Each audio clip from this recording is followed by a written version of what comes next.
मी आता अतिशय म्हणजे खेदानं सांगतो की ह्याच्यातल्या ज्या जवळजवळ टोटल टोकन आले 640, त्याच्यातले 500 टोकन हे लोकांनी निर्माण केलेल्या समस्यांचे प्रॉब्लेम आहेत, म्हणजे मॅनमेड प्रॉब्लेम. हे जर का थोडेसे जीवनशैली बदलली तर हे प्रॉब्लेम राहणार नाहीत. प्रत्येकाला मोठा बंगला, मोठ्या गाडी, दागिने या आकर्षणापायी दुसऱ्याच्या जीवनाची बर्बादी करणाऱ्या लोकांचा भरणा आज जास्त आहे. त्यातल्या तर आज बुधवंत साहेबांना जास्त काम आहे,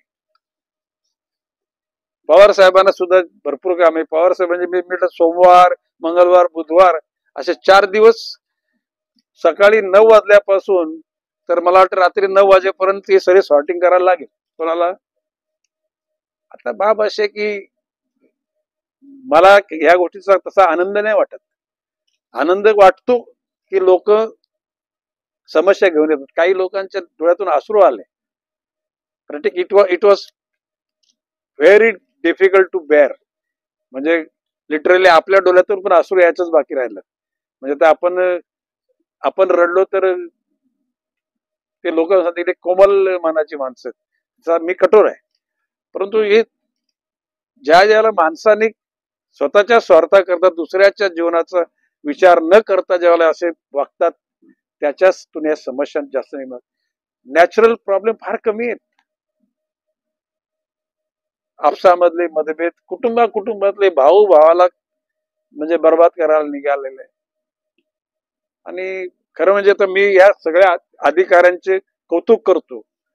आता म्हणजे माझ्यासारख्याचा तो मनातला आनंद आहे मला या गोष्टीचा की कायम लोकांचे, परंतु या अधिकारी वर्गांनी आता 11.5 तास इट्स नॉट जोक.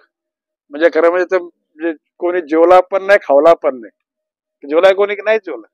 ओके, म्हणजे खरं म्हणजे मी एकच सांगेन की ज्या दिवशी लोकांच्या सुखदुःखाशी समरस होऊन ज्याला काम करता माणूस ना त्याला भूकच पण लागत नाही. आणि आता ही एनर्जी कशातून आलेली आहे की लोकांच्या दुःख दूर करण्याचा प्रामाणिकपणे प्रयत्न केल्यामुळे आलेला आहे. आता खरं म्हणजे माझी एकच इच्छा आहे की कालांतराने सगळ्या समस्या सुटाव्यात आणि दरबारामध्ये एकटा गणेश नाईकच असावा, दुसरा कोणी येऊच नाही.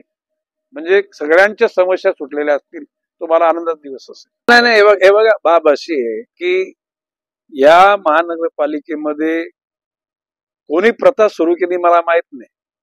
की महापालिका सुरू झालाय म्हणजे महापालिकेचा विस्तार कायम वाढत राहणार आहे. असं असताना टेम्पररी ठोक पगार, रोख पगार ह्या प्रथा निर्माण झाल्या कुठून? जर इन टाइम त्या भरती केल्या तर ह्या ठोक पगार, रोख पगार, कॅज्युअल या गोष्टी होणार नाहीत. आता 12-12, 15 वर्ष ठोक पगारावर शिक्षक विभागामध्ये, शिक्षण विभागामध्ये आहेत, वाहतूक विभागामध्ये आहेत, आरोग्य विभागामध्ये आहेत. मी माननीय आयुक्त कैलासजी शिंदेने सांगितलं की या महापालिकामध्ये एकूण जागा किती रिकाम आहेत त्या सर्व भरा. आता भरताना लगेच जे पूर्वीपासून कामाला त्यांना भीती वाटायला लागली की बाबा हे नवीन मागणी केली की आता पूर्वी 10वी चे विद्यार्थी लागायचे, आता 12वीच मागितले. म्हणजे नाही चालणार. त्या 12वीच्या लोकांना तुम्हाला परीक्षेला बसू द्यायला लागेल. हे मी सुनील पवार साहेबांच्याकडे मागणी केलेली आहे आणि ती करून घेणार. शेवटी प्रत्येकाच्या आयुष्यामध्ये कधीतरी मी स्थिर व्हावं असं वाटतं. परमनंट म्हणजे कसं, माणूस परमनंट कुठे आहे? या आता आपण आहोत तिथे एखाद्याच म्हणजे जाता जाता त्याचा डिस्कंटिन्युएशन जीवनाची होऊ शकते. तर आता अशा प्रकारे 12-12 वर्ष टेम्पररी मध्ये त्याचा जीवनाचा शिल्लक किती भाग राहणार आहे? तर दुसऱ्याच्या जीवनामध्ये अशी अस्थिरता निर्माण करण्याची धारणा असलेल्या माणसांना सुख नाही मिळत. गांभीर्याने विचार करायला पाहिजे. मी आता फॉरेस्टचा चार्ज घेतल्यानंतर एकूण फॉरेस्ट मध्ये किती जागा रिकाम आहेत टोटल, वनपाल, त्याच्यानंतर RFO, DFO सगळ्या जागा पूर्ण भरी करा आणि वन मजूर सुद्धा भरती करा. आता मी त्या कालखंडात FDCM म्हणजे forest development corporation of Maharashtra त्याला मला वाटतं काहीतरी 8,000 लोकांना परमनंट केले होते. आता सुद्धा 8,000 जागा भरती करायची, भरून घेणार मी. शेवटी कुठल्याही खातं चालायचं असेल तर खात्याची शक्ती पूर्ण पणाला लागली पाहिजे. आणि हे असे राम भरोसे हिंदू हॉटेल नाही असले पाहिजे. राम भरोसे हिंदू हॉटेल ही बोलण्याची पद्धत आहे ना, प्रचलित पद्धत आहे. तर हे अशा प्रकारचे भरोसे आणि स्वतःच्या क्षणिक स्वार्थाकरता दुसऱ्याच्या जीवनाचा विचार न करणारे माणसं मला आवडत नाहीत. मला थेट दिलासा मिळेल असं वाटतं. काही गोष्टी म्हणालात की माझं म्हणणं आहे की इतक्या 10 वर्ष ज्या शिक्षकांनी शिकवलं तर त्याने 3 चोक 13 शिकवले असते, मग चालले तुम्हाला का? मग 10 वर्ष शिकवलं ते चाललं, मग आता का चालत नाही? चालवून घ्या. भविष्यकालामध्ये अशा प्रकारची परिस्थिती निर्माण करू नका की लोक पॅनिक झालेले आहेत, निराश आहेत, उदास आहेत. ही महापालिका सगळ्यांची आहे. इथे हे राज्यच आणि हा देशच सगळ्यांचे आहे.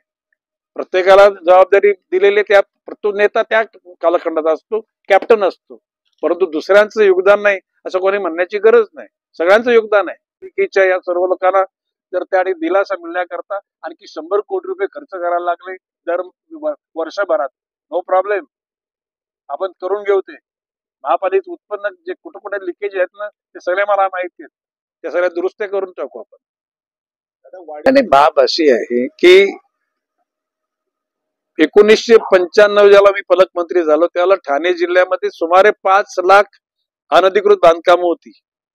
आज मी सकाळी बातमीत वसई तालुक्यातच 5 लाख अनधिकृत बांधकामं आहेत एका तालुक्यात. जर असं विचार केला तर संपूर्ण ठाणे जिल्हा आणि पालघर जिल्हा बघितलं तर माझं म्हणणं एखादा कोटीच्या घरात ही बांधकामं गेली असतील. आता मुंबई, मी गांभीर्यानं बोलतो, मुंबईमध्ये 60% राहणारे लोक बेकायदेशीर ह्याच्यात राहतात. किती? 60%. आता तुम्ही बारकाईनं बघा ना की ज्या शहराला शिस्त नाही, एखादा व्यापारी शिस्तबद्ध पद्धतीने एखादं दुकान खरेदी करतो, त्याच्या दुकानाच्या समोर फुटपाथवर हातगाडी लागते.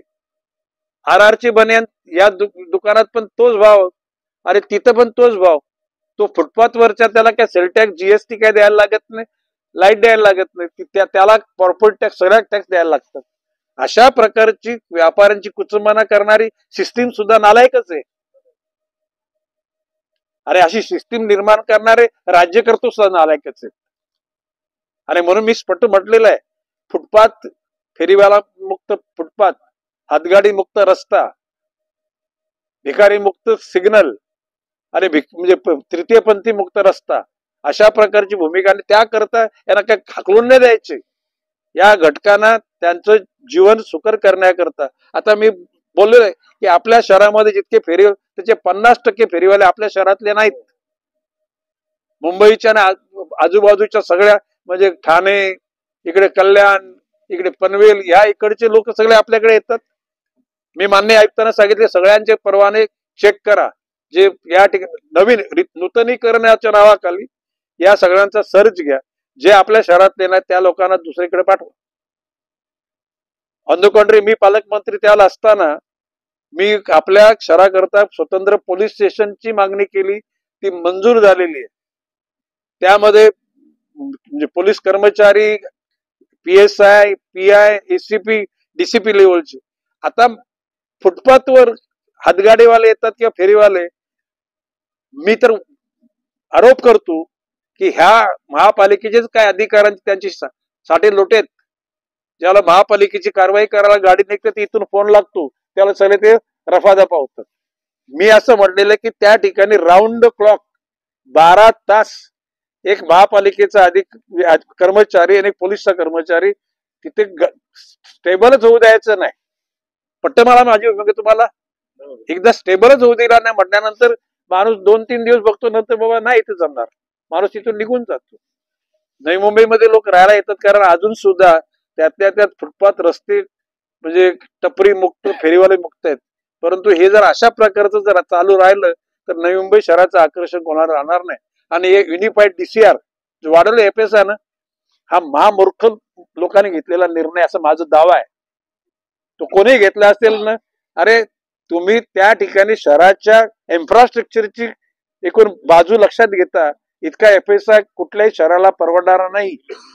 मुंबईला पण परवडणार आणि पुढच्या ज्या ज्या शहरामध्ये हा एफएसआय वापरला जाईल त्या शहराची संपूर्ण बर्बादी होईल. हे मी गांभीर्यानं बोलतो. माझ्यासारखा माणूस या शहरात राहायला इच्छा व्यक्त करणार. त्या बाब असे की ज्या भ्रष्ट लोकांना पैसा कमवायचा आहे ना असे लोक अशा योजनांना पाठिंबा देतील. परंतु आता मी सांगतो आमच्या बनकोडे करण्याचा 84 एकरचा भूखंड आहे. माझ्याकडे मी आर्किटेक्ट लोकांना काही सांगितले त्या लोकांनी 7 एफएसआय यूज केलेला आणला. म्हटलं आम्हाला या ठिकाणी व्यापारी दृष्टिकोनातून हे शहर नाही बसवायचं. म्हटलं या मिनिमम एफएसआय वापरून या ठिकाणी राहत्या लोकांना घरं दुकानात मिळून त्या ठिकाणी रुंद रस्ते, storm water drain, drainage, sewage आणि गार्डन, बाग, बगीचे सगळ्या गोष्टी नीटनेटक्या व्हायला पाहिजे. आणि तशा करता एक नमुना निर्माण करून तो माननीय मुख्यमंत्री, दोन्ही उपमुख्यमंत्री म्हणजे प्रामुख्याने नगरविकास मंत्रालयाकडून माननीय मुख्यमंत्र्यांचा तो एकदा शिक्कामोर्तब झाला की तोच फॉर्म्युला सगळ्या गावांना, तोच फॉर्म्युला झोपडपट्टीला आणि तोच फॉर्म्युला LIG वगैरे या कॉलनीमध्ये वापरता येईल. हे बघा आता साधारणपणे आपल्या गावामध्ये एफएसआय 3-4 एफएसआय वापरला गेलाय. आता त्यामध्ये लक्षात आलं का की दुकान मकान म्हणजे कोणाचा पायबंद नाही झाला. एकेकाली म्हणजे मी या गोष्टीच्या विरोधात होते. पण आता राजकारणी लोक स्वतःच्या मताकरता कोणी किती बेकाजी केली तर हरकत नाही, आम्हाला मतं पाहिजेत. अरे अग्री विथ मी ऐकला का? ही प्रवृत्ती आहे ही कुठं ना कुठं थांबली पाहिजे. हे बघा माननीय मुख्यमंत्री मोदयांना मी पत्र दिले आणि मी स्पष्ट बोललोय 75 लाख रुपयाचं घर हे पंतप्रधानच्या आवास योजनेतलं घर असू शकत नाही. 25,000 रुपये स्क्वेअर फूटचं घर वाशीमध्ये एक गोरगरिबांचं घर आहे का? 6,000 रुपये म्हणजे कमवणारा वर्षाला त्या माणसाला तुम्ही 75 लाखाचं घराची तुम्ही किंमत द्यायला लावलीत. तर मी सिडको ही बिल्डर झाली. काय बोलतो मी? सिडको ही लोकांना घर उपलब्ध देणारी एजन्सी नाहीये. ही बिल्डरांच्या सारखीच ही बिल्डर झालेली सिडको आहे. आणि म्हणून मी माझी नापसंती व्यक्त करतो. सिडकोचा कुठलेही अधिकारी गणेश नाईक चुकीचं बोलतात असं बोललेला नाही. हिंमत नाही त्यांची, कारण चुकल्यात ते लोक. अरे सिडको टर्मिनल त्या ठिकाणी सानपाडा, जुई स्टेशन, नेरूळ स्टेशन या ठिकाणी कार पार्किंगची व्यवस्था नाही, बिल्डिंग बांधल्या. या सगळ्या इमारती पंतप्रधान आवास योजनेच्या नयनामध्ये नेऊ शकल्या असत्या ना? कारण नेल्या निर्बुद्ध. आता सुनील पवार साहेबांना वाईट वाटत नाही. सगळे एक म्हणजे IAS झालेले नाही, ओरिजिनल IAS या सगळ्या काही लोकांना असं वाटतं की सगळं ब्रह्मज्ञान सगळं आमच्याच मध्ये सगळं आहे, दुसरे सगळे जनता ही मूर्ख आहे. जर का या ठिकाणी संयमितपणाने जर विचार करून जर हे बसवलं नाही तर पुनर्निर्माण नाही केलं तर या शहरामध्ये कोणी राहायला मागणार नाही, हे माझं मत आहे. आणि म्हणून माझं अजून सुद्धा देर इज स्कोप अजून सुद्धा या गोष्टीला. अरे आता तुम्हाला बघा की फ्लेमिंगो सिटी म्हणून मुंबईला नावाजली गेली. एकमेव DPS तलावाजवळ तिथे फ्लेमिंगो लोक 25 फुटावर बघत होते. आज आहेत का तिथे? जे फ्लेमिंगो लुप्त झाले त्याच्या बदल्यात आर्टिफिशियल फ्लेमिंगोची म्हणजे सगळ्या गल्ली गल्लीमध्ये त्या ठिकाणी तुम्हाला ते बघायला मिळतात. 41 कोटी रुपये खर्च केले. किती कृत्रिम म्हणजे केला. आणि ते सिडकोच्या आता तुम्ही बघा ना, पूर्वी तिथे फ्लेमिंगो दिसायचे, आज तिथे शेवाळ आलेलं आहे. ते प्लॉट विकला ना बिल्डरला. त्या बिल्डरला मेसेज दिला मी, हा गणेश नाईक असेपर्यंत त्या ठिकाणी बिल्डिंग बाजू देणार नाही. ओके चला.